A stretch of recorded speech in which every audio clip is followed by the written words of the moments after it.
আসসালামু আলাইকুম ভিউয়ার্স।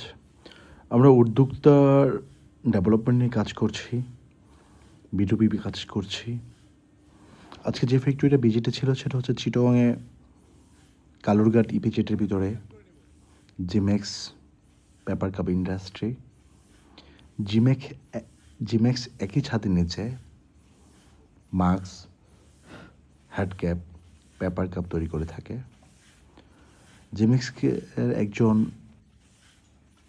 আমরা সহযোদ্ধা, raw material, planning, production pipeline, market analysis and business development আমরা পরামর্শ দিয়ে থাকি। আমাদের মান্থলি ওয়ার্ক বেসিস হিসাবে প্রত্যেকটা ফ্যাক্টরি ভিজিটের একটা তালিকায় জেমেক্সকে এই সপ্তাহে ভিজিট করা। আমাদের একজন ভালো শুভাকাঙ্ক্ষী জেমেক্স ইন্ডাস্ট্রিয়াল উদ্যোক্তা, জেমেক্সের জন্য শুভকামনা।